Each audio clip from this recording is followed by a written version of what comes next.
कि सारा जो काम हुआ है इसमें जो आयोजन कमेटी है उनका मैं बहुत बहुत दिल से धन्यवाद आभार व्यक्त करता हूं कि इतना अच्छा कार्यक्रम आपने यहां पर किया। पहले भी हुआ था तब भी अच्छा हुआ था, इस बार हुआ वो और भी अच्छा हुआ।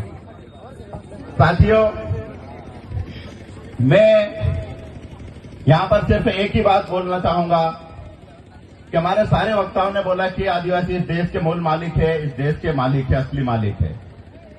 तो मैं एक ही बात बोलना चाहूंगा कि अगर आप मालिक हो तो मालिक जैसा व्यवहार चालू कर दो, तो फिर देखो ये जितने भी अधिकारी कर्मचारी है ये आपके सामने नौकर जैसा काम चालू कर देंगे।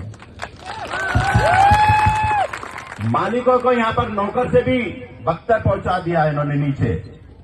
मालिकों की ऐसी हालत कर दी है कि महाराष्ट्र गुजरात दाड़की करने की नौबत ला दी है। इसका कारण यह है कि कहीं न कहीं हमारी एकजुटता में कमी है, शिक्षा में कमी है, व्यापार बिजनेस में कमी है। तो मैं ये बोलना चाहूंगा कि जो शिक्षा की कमी है उस शिक्षा की कमी की वजह से हमारा समाज पिछड़ गया है।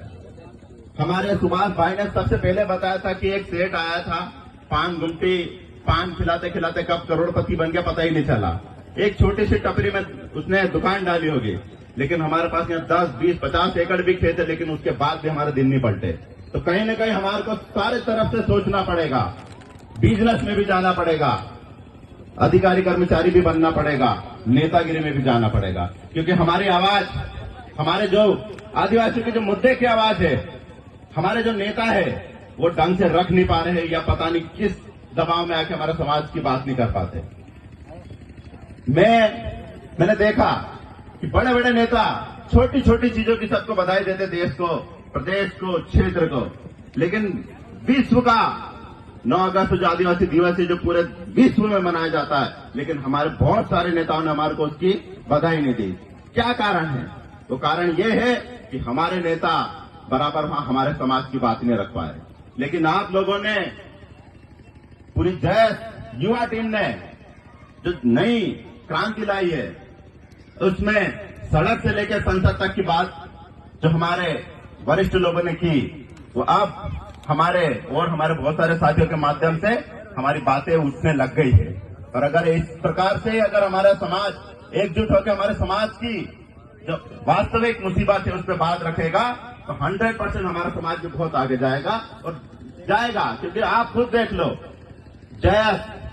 हमारे गजानन दादा ने काफी संघर्ष करके हमको यहां तक पहुंचा है, लेकिन जब युवाओं की बात आई, बेरोजगार युवा थे, नौकरियों के लिए भटक रहे थे, शिक्षा के लिए भटक रहे थे, तब हमारे जो समाज के युवा, जो युवाओं के बारे में सोचने वाले ऐसे शख्स निकले दो, जिन्होंने जैस का एक ऐसा माहौल बना दिया कि जरा सी भी युवाओं को तकलीफ आती तो हजारों लाखों युवा इकट्ठे हो जाते और हमारे समाज की लड़ाई लड़ने को तैयार हो जाते हैं।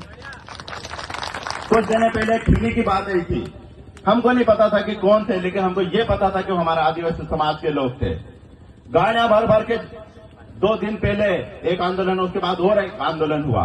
जैसे पता चला कि जैस के साथी लोग आ रहे हैं, मुख्यमंत्री हो या उस विभाग का मंत्री हो या प्रशासन हो, कलेक्टर हो, एसपी हो, सभी ने रातों रात वहां पर रोड बनाने के भी काम कर दिया।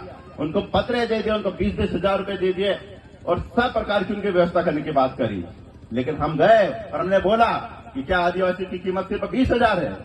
अगर उनके मकान तोड़े हैं, जिन्होंने तोड़े हैं, अगर हम उनके मकान तोड़ेंगे तो हमने घोषणा करी थी कि हम 50-50 हजार रुपए देकर उनके घर तोड़ेंगे, बोला था। हमारी समाज की कीमत बस यूं लगाते जैसे कि हम मुर्गा मुर्गी हो। लेकिन इस मंच के माध्यम से मैं बताना चाहूंगा कि अब आदिवासी युवा जाग चुका है, हमारे हक अधिकार की लड़ाई करता है और हक अधिकार संवैधानिक दायरे में रहकर लड़ता है। तो हम हमारी कीमत जानते हैं और हम बोल रहे हैं कि हम इस देश के मालिक है। तो हमने हमारी टीम को, मैं खुद बोलता हूं,